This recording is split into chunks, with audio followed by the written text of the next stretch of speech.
Cats Haven is one of the only special needs shelters in Indiana. And it's just so important for people to realize that just because they're missing a leg, missing an eye, whatever, you know, those are things that they're still adoptable. They don't need to be put down.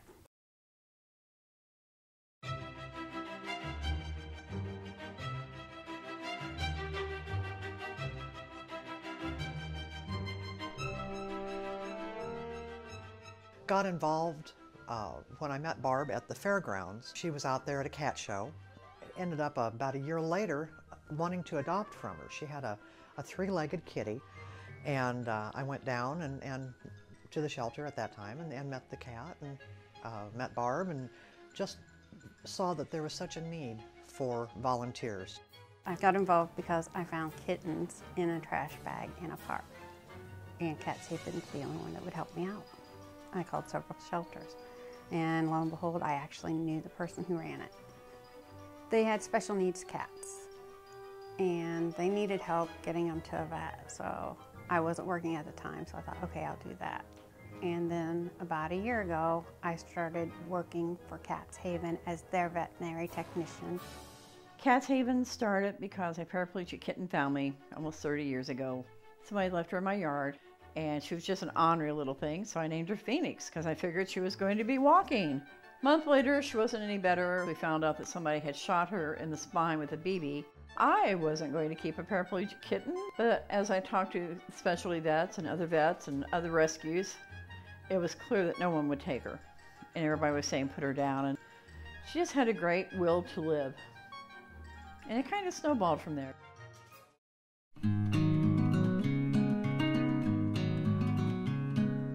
Every morning I come in, they'll tell me if they see anything going on with anybody. One sneeze and we look at that cat. I don't care.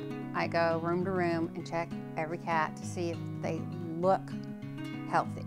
If they don't look healthy, then they get further exam. If anybody looks like it's something we can't handle, we automatically set up a veterinary appointment for them and get them in to be seen as soon as possible. And we do whatever the doctor recommends, and if we're lucky, it's treatable. If it's not, then, you know, we make them as comfortable as possible. Spoil them. We spoil them, give them treats until it's their time.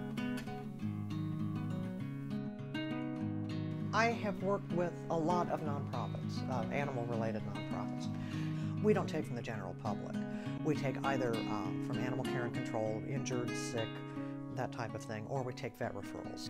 I started Cats Haven as a free roam, no-kill shelter, and that's another reason why we really can't accept from the public. I tried that, and we got so overrun, and our vet bills are so high now that I have nightmares about the ones we don't take. I truly do. But to keep these guys able to run around, live a long life, be happy and healthy, and be able to keep our focus on the no-kill, I have to limit our intake.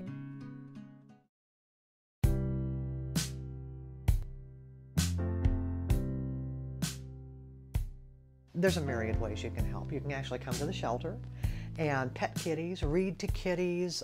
If you're so inclined, you can clean litter pans. We can teach you how to help us medicate some of the sick animals here.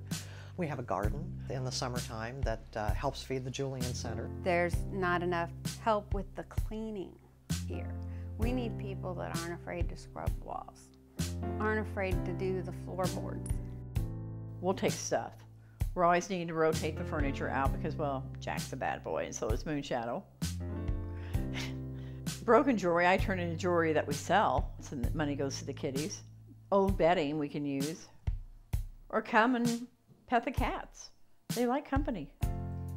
I've seen some interesting things done over the years, but one of the reasons that I stay with Barb is because you can rest assured that every single penny that's ever donated here goes directly to the cats.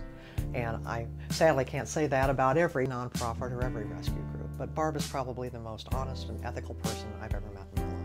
And that's important when you're looking for a place to park your money. And your time, too. So.